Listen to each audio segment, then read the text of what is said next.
"You'll pay for this, Pearl." The words didn't come out like a shout. They came out as a whisper, a cold promise that made my blood freeze. Dean Mercer's whiskey-soaked breath hit my face as he leaned across the mahogany table in the hotel bar. It was late, almost 10 p.m., and the place was half empty. A few salespeople from our company sat scattered around, pretending not to watch. Between us on the polished wood sat a small white envelope, the kind hotels give you for keycards. It looked innocent, but it sat there like a live grenade, with the pin already pulled. Written on the front, in Dean's messy handwriting, was a number. Room 847. I stared at it. Then I looked back at him. Dean was the senior vice president at Everline Diagnostics, the medical tech company where I'd worked for 11 years. He was 49, charming when he wanted to be, and the favorite to become our next chief operating officer. Everyone loved Dean. He brought in huge deals. He made people laugh at company parties. And I had just told him no. Not in a loud way. Not dramatically. I just said, "No, I'm not going upstairs with you." His face changed instantly. The friendly smile vanished. What replaced it was pure, freezing anger. He leaned closer. That's when he said it. "You'll pay for this." My hands started shaking under the table. I pressed them against my knees so he wouldn't see. I reached for my purse slowly, like I was trying not to wake a sleeping dog. The leather strap felt cold and damp against my palm. "Good night, Dean," I said. My voice sounded weird to my own ears. Hollow and far away. I stood up. I turned my back on the man who basically controlled my career. Every step toward the elevator felt like walking through quicksand. The elevator bank was only 20 feet away, but it felt like miles. I could feel his eyes burning into my back. I expected him to grab my arm, to follow me, to make a bigger scene. I pressed the call button. The numbers above the doors lit up. 12, 11, 10. Those 30 seconds waiting for the elevator were the longest 30 seconds of my entire life. Finally, the doors slid open with a soft ding. I stepped inside. The doors closed. Only then did I let myself breathe. I went straight to my room on the 6th floor. I locked the deadbolt. I slid the chain across. I even pushed the desk chair under the doorknob. Then I sat on the edge of the bed, still wearing my heels and conference badge, and I did the only thing that keeps me sane when everything feels like it's falling apart. I documented everything. I pulled out my navy blue moleskine notebook from my bag. It was the same one I used for client meetings. I opened to a fresh page and started writing in careful, clear handwriting. Date: Tuesday, April 14th, time 10:12 p.m. Location: Westin Hotel Lobby Bar, Boston Witness. Marcus from sales was sitting 3 tables away. I wrote down Dean's exact words. "You'll pay for this, Pearl." I wrote down the smell of bourbon on his breath. I wrote down the way his knuckles turned white when he gripped the edge of the table. I described the key envelope and the room number written on it. Then I took my phone and photographed the envelope from 3 different angles. Flash on, flash off, close up. I didn't sleep that night. I just sat there in the dark hotel room, staring at the ceiling, listening to the air conditioning hum. I kept replaying the moment, over and over. His face, his voice, the threat. Part of me wanted to believe I'd misunderstood. Maybe he didn't mean it the way it sounded. Maybe he was just drunk and would apologize in the morning. But deep down, I knew better. Dean wasn't the type to apologize. Dean was the type to destroy. I thought about calling my sister. I thought about calling HR. I thought about packing my bags and just leaving the conference early. But instead, I opened my laptop. I logged into my encrypted cloud drive. I created a new folder and labeled it Boston, April 2024. I uploaded the photos. I uploaded a typed version of my handwritten notes with timestamps. I saved everything twice. I didn't know it yet, sitting there in that dark hotel room at 2 a.m., but I wasn't just keeping a diary. I was building a case. Let me back up and explain why Dean threatening me was the biggest mistake of his life. My name is Pearl Fischer. I'm 37 years old. For the past 11 years, I've been the Director of Strategic Accounts at Everline Diagnostics. I'm not the person who gives the big, flashy speeches at company events. I'm not the person whose photo is on the website homepage. I'm the person who remembers the CEO's coffee order and the janitor's birthday. I'm the person who knows which clients prefer phone calls and which ones only respond to emails. I fix problems. That's what I do. When systems crash at 3 a.m., I'm the one with the IT guy's personal cell number. When a shipment gets lost, I'm the one who tracks it down before the client even notices. I'm invisible until something breaks. Then suddenly, everyone needs me. My biggest success story was landing Bay Harbor Health as a client. Bay Harbor is a massive hospital network that covers 3 entire states. They're known for being impossible to work with. Their procurement team is legendary for saying no. I called their procurement director 47 times before she finally agreed to meet me for coffee. 47 times. Most people would have given up after 10, but I didn't give up. I researched everything about her. I found out she loved mystery novels. So when we finally met, I brought her a signed copy of a book by her favorite author. Not as a bribe, just as a I did my homework gesture. That coffee meeting turned into a lunch meeting. That lunch turned into a contract negotiation.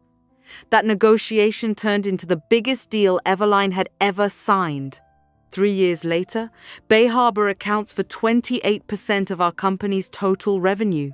That's $168 million every single year.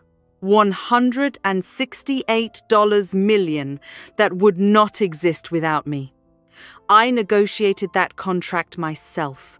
Every single word, every comma, every clause. And because Bay Harbor had been burned badly by another vendor, before a vendor who had hidden a major scandal until it hit the newspapers, they were incredibly paranoid about ethics and transparency. So to close the deal and make them feel safe, I added something special to the contract. Section 8.3, Leadership Conduct and Client Notification. It was simple. It said that if anyone in Everline's executive leadership was involved in proven misconduct, the company had 30 days to tell Bay Harbor about it. We also had to explain what we were doing to fix the problem. And if we didn't tell them, or if we failed to actually fix it, Bay Harbor could cancel the entire $168 million contract immediately. No penalties, no buyout. They could just walk away. At the time, it seemed like a small price to pay.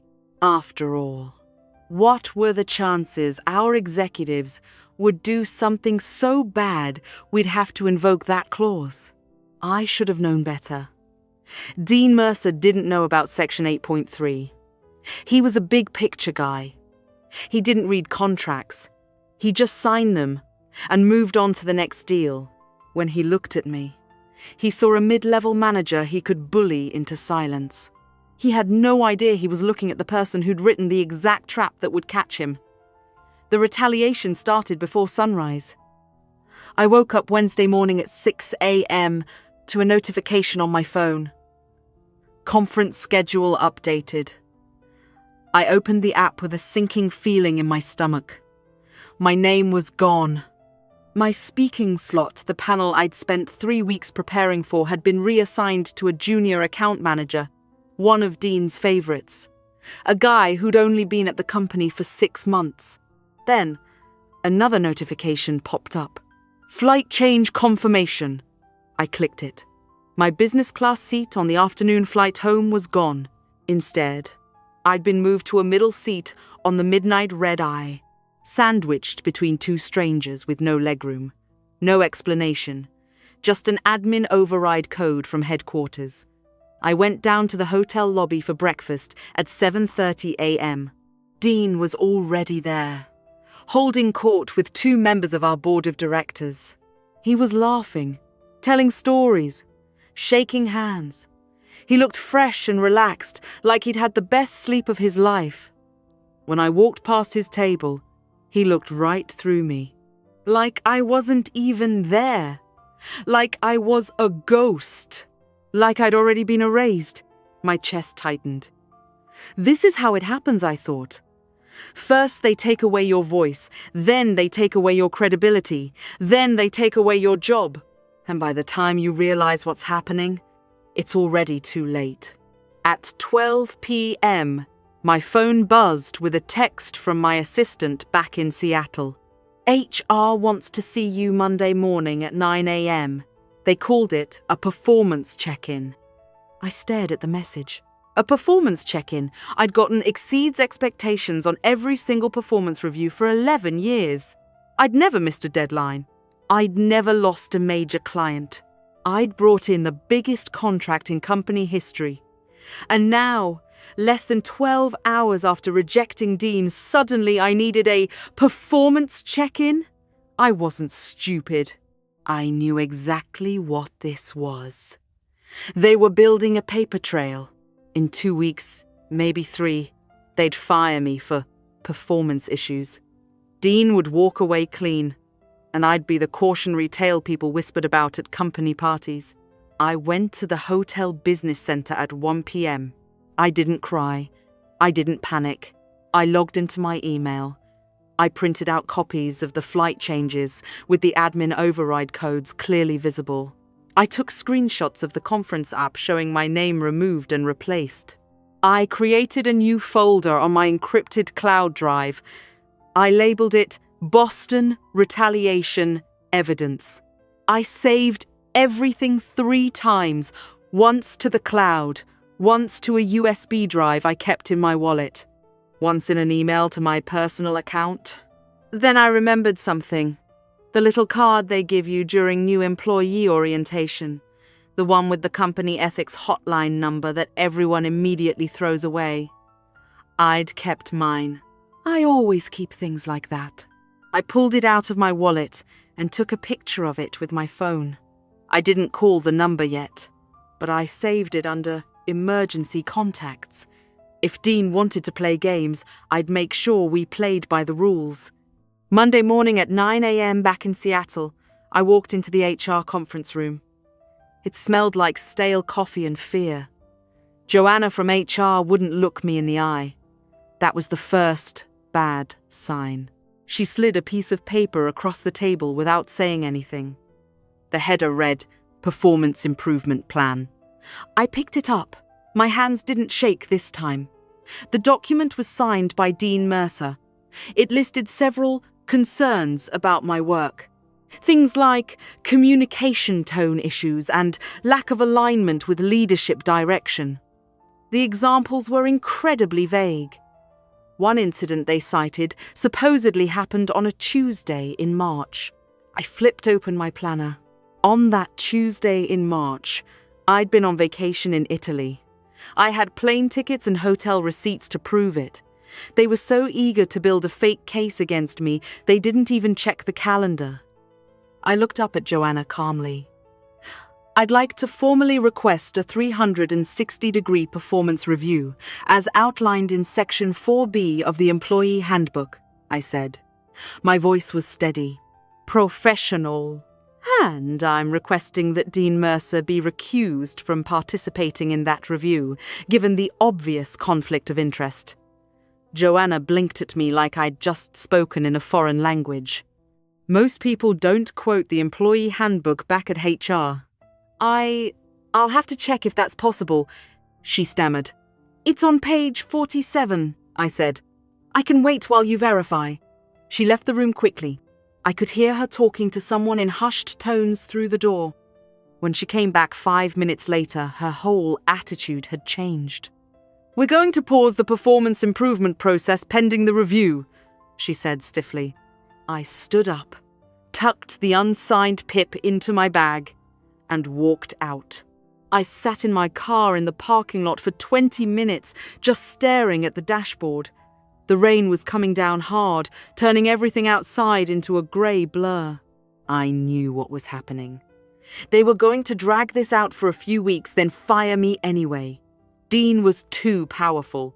He had too many allies on the executive team, and the timing couldn't be worse for me. Dean was about to be promoted to interim chief operating officer. The announcement was expected any day now. Once he had that title, he'd be basically untouchable. I had maybe 2 weeks before he became my boss's boss's boss. I looked at the clock on the dashboard, 10:47 a.m. Then I looked at the photo of the ethics hotline card saved on my phone.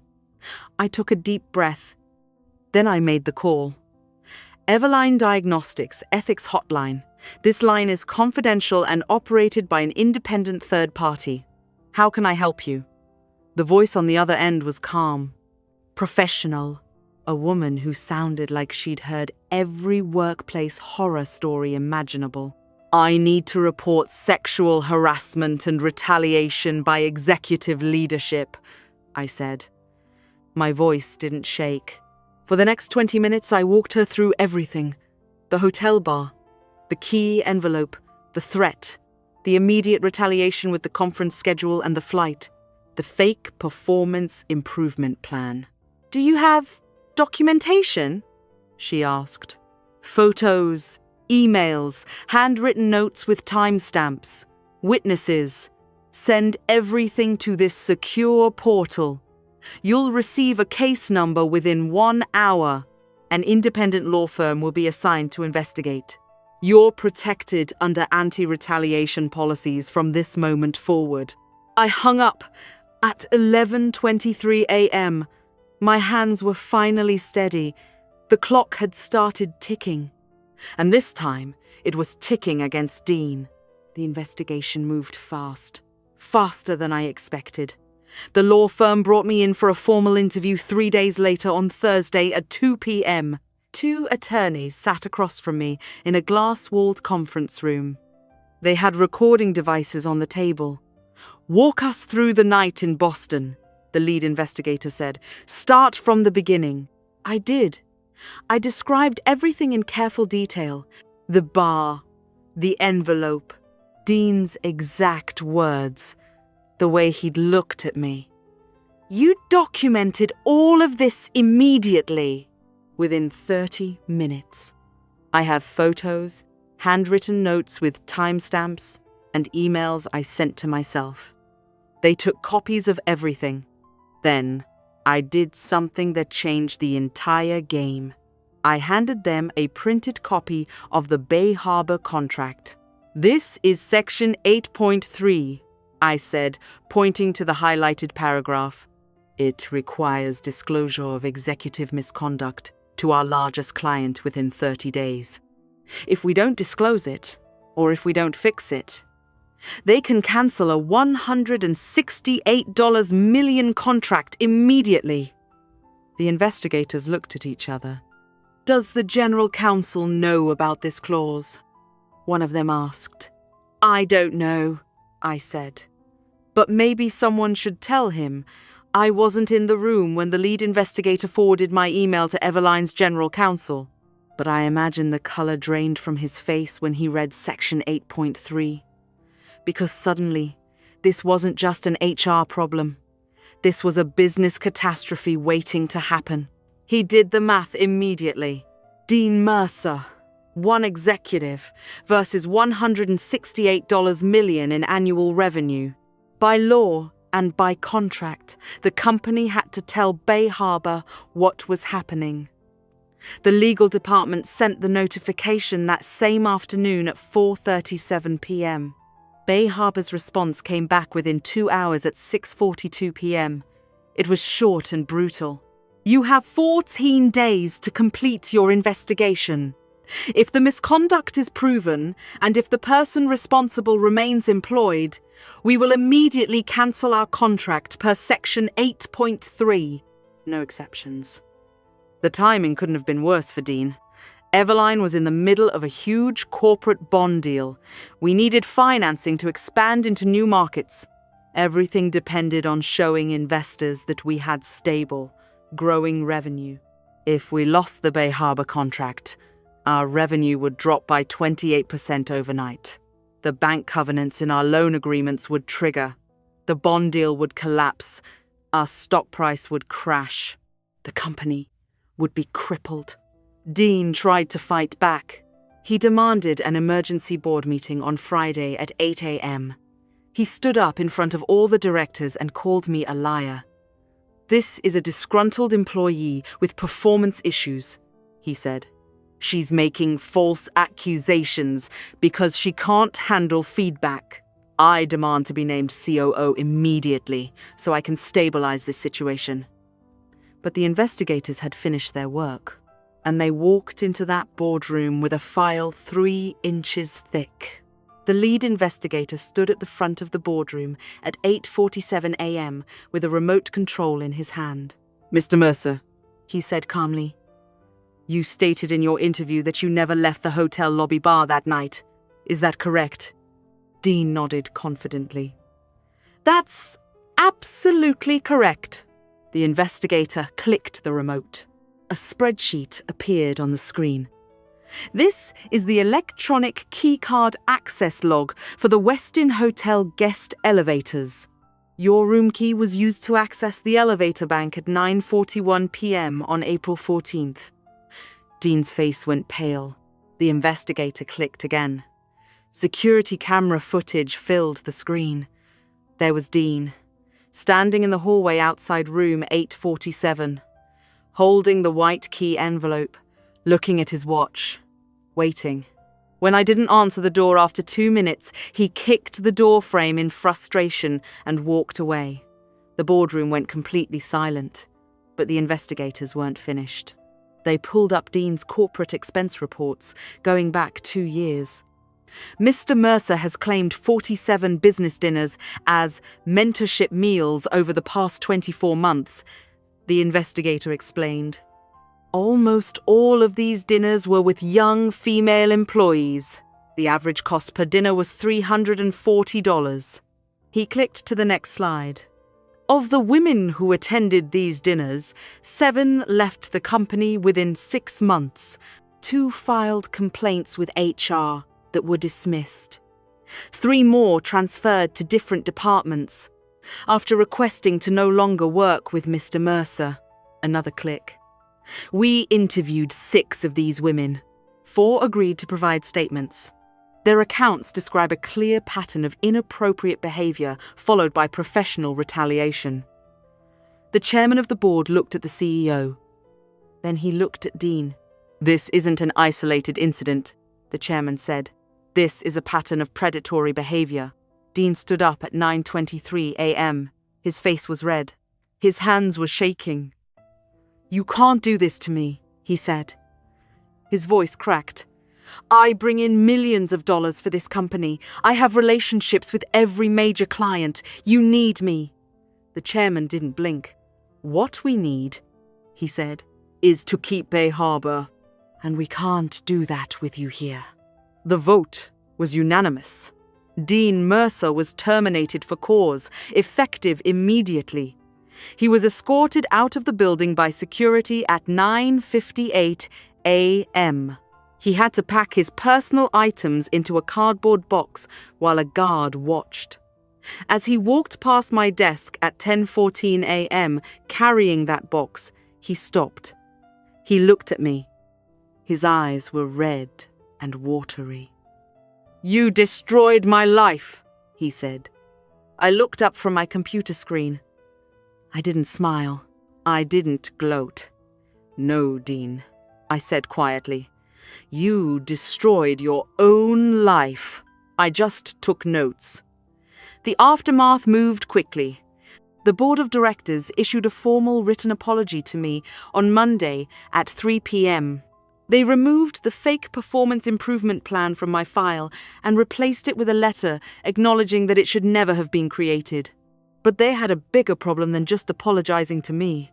Bay Harbor was furious. Their chief compliance officer told our CEO in a phone call on Tuesday at 11 a.m., "We don't trust your leadership anymore. The only reason we're not cancelling the contract today is because Pearl Fischer is still there." Then she said something that changed everything. "We'll stay, but only if Pearl Fischer is promoted to a senior leadership position where she has real authority. Otherwise, we're gone in 14 days. The board didn't have a choice. They offered me Dean's old job on Wednesday at 2 p.m. interim vice president of operations. I told them I'd accept, but only under 3 conditions. My 3 conditions were non-negotiable. First, the company had to hire an independent ombudsman who reported directly to the board. No more ethics complaints disappearing into HR black holes. Second, mandatory harassment and retaliation training for every single executive. Not the useless online videos everyone clicks through. Real training with real consequences for failure. Third, quarterly public reporting on culture metrics, exit interview data, complaint statistics, promotion rates broken down by gender, full transparency. The CEO looked at the board chairman. The chairman nodded. "You'll have all 3, the CEO said, "starting next quarter." I signed the offer letter at 4:15 p.m. on Wednesday, April 28th. 6 months later, on October 15th, they removed the word interim from my title. I became the vice president of operations, Dean's old job. The job he'd been so sure was his. People ask me all the time how I had the courage to fight back against someone so powerful. They ask me how I beat a man who threatened to destroy me. The answer is simple, but it's not easy. I didn't fight Dean with emotions. I didn't fight him with anger or revenge or public drama. I fought him with leverage. I fought him with the very contract clauses he was too arrogant to read. I fought him with documentation he didn't think mattered. I fought him with policies he thought were just words on paper. Dean told me I'd pay for refusing him, and he was right. I did pay. I paid with sleepless nights and anxiety and fear. I paid with months of looking over my shoulder, wondering if I'd made the right choice. But you know what Dean paid? He paid with everything. His job, his reputation, his future. And I'm the one sitting in his old office now. If this story taught you anything, let it be this. Document everything. Know your contracts. Read the fine print. Protect yourself, because no one else will do it for you. And remember, the people who underestimate you are giving you the most dangerous gift of all. They're giving you the element of surprise. If you found this story helpful, hit that subscribe button to the channel and leave a comment with the city you're watching from so I can see how far my story has reached around the world. This isn't just my story, it's happening to people everywhere, and I want to know I'm not alone, and you're stronger than you think.